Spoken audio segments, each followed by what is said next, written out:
Depuis le 11 avril dernier, Amber Heard et Johnny Depp font face à la justice dans un procès très médiatisé.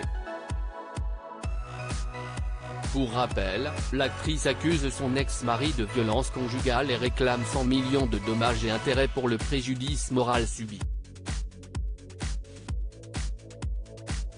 De son côté, la star de Pirates des Caraïbes accuse son ex-femme de vouloir salir sa réputation et d'avoir menti sur toute la ligne.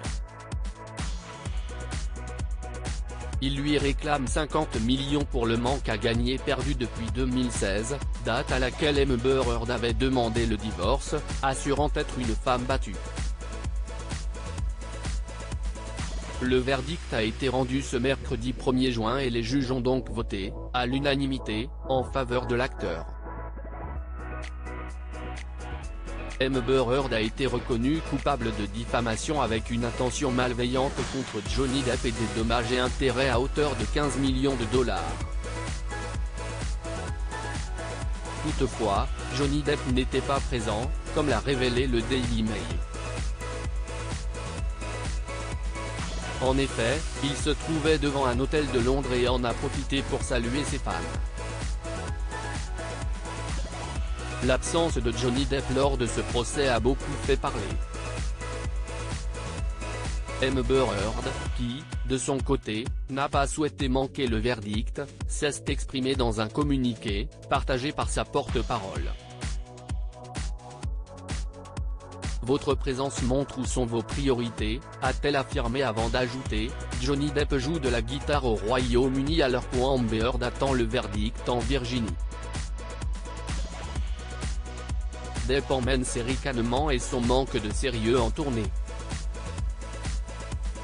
Toutefois, comme l'a indiqué l'AFP, Johnny Depp n'était pas en déplacement à Londres pour passer du bon temps mais tout simplement pour des engagements professionnels pris avant le procès, peut-on lire.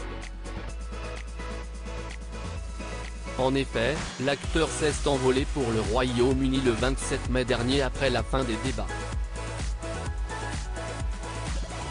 Il a, pour cette occasion, participé à plusieurs du chanteur britannique Jeff Beck à Sheffield et Londres.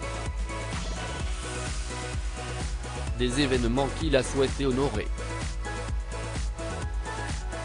Verdict Johnny Depp versus Amber Heard, pourquoi a-t-il mis autant de temps à être rendu?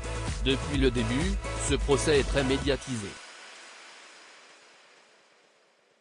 Il est très important et les jurés ne souhaitaient pas laisser le moindre détail de côté. Ainsi, durant plusieurs semaines, Amber Heard et Johnny Depp ont raconté leur version des faits, alors que le verdict était attendu à une heure précise, celui-ci a été retardé. En effet, le juge a demandé aux jurés de retourner délibérer pour mettre le montant des compensations puisqu'ils n'avaient pas mis de somme de dommages et intérêts. Un oubli qui a retardé de quelques minutes le verdict. Sur le même sujet, 2 commentaires. Inscription newsletter. Merci pour votre inscription. Pour en savoir plus ou exercer vos droits, cliquez ici. Fermée à le 1/6 à 22h07. Elle ne peut pas s'empêcher de dénigrer, elle vient d'être condamnée et elle continue. 00 répondre. Signaler un abus à le 1/6 à 22h04. Encore et toujours de la calomnie de la part d'Amber Heard, il avait des engagements professionnels, ce qu'elle n'aura jamais pu. 00 répondre. Signaler un abus.